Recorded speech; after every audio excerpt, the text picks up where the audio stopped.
Doctor ortho, अब दर्द भी घुटने टेकेगा।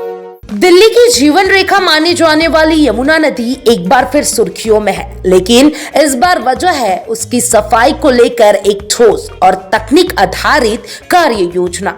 मुख्यमंत्री रेखा गुप्ता ने स्पष्ट किया है कि यमुना की सफाई अब सिर्फ राजनीतिक नारा नहीं बल्कि व्यवस्थित और समर्पित मिशन है। मुख्यमंत्री रेखा गुप्ता ने पहले ही यमुना की सफाई को लेकर एक प्रेस कॉन्फ्रेंस में पूरी योजना को साझा किया है।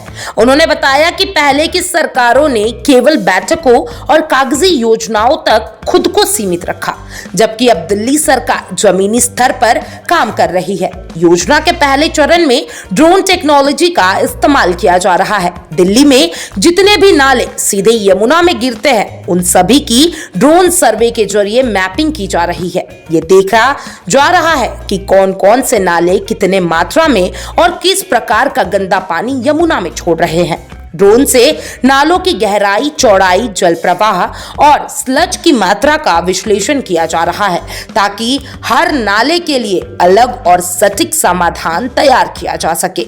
यह देश में किसी भी नदी सफाई अभियान में पहली बार इतने व्यापक पैमाने पर टेक्नोलॉजी का इस्तेमाल किया जा रहा है। मुख्यमंत्री ने यह भी बताया कि अब यमुना में गिरने वाले गंदे पानी को पहले ट्रीट किया जाएगा। इसके लिए 40 नए सेंट्रलाइज सीवेज ट्रीटमेंट प्लांट्स को मंजूरी दी गई है।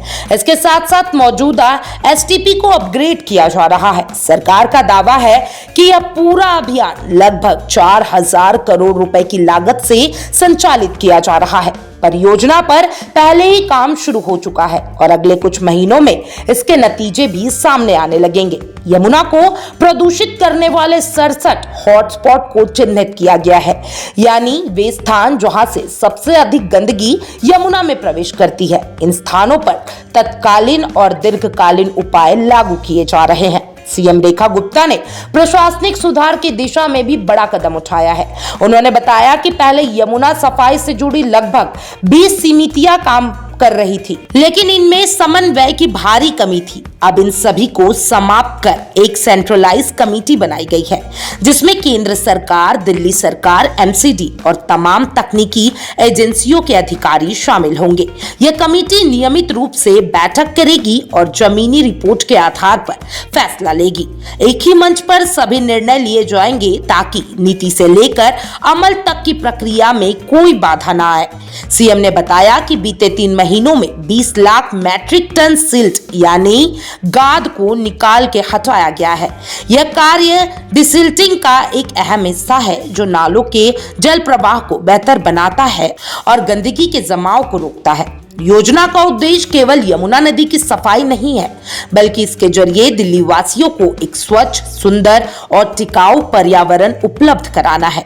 यह एक दीर्घकालीन विजन है, जिसने आने वाले वर्षों तक सतत रूप से लागू किया जाएगा। सीएम रेखा गुप्ता की यमुना सफाई योजना न सिर्फ प्रशासनिक संकल्प को दर्शाती है, बल्कि यह भी बताती है कि तकनीक, पारदर्शिता और एकजुट प्रयासों से देश की सबसे प्रदूषित नदियों में से एक को फिर से जीवंत किया जा सकता है।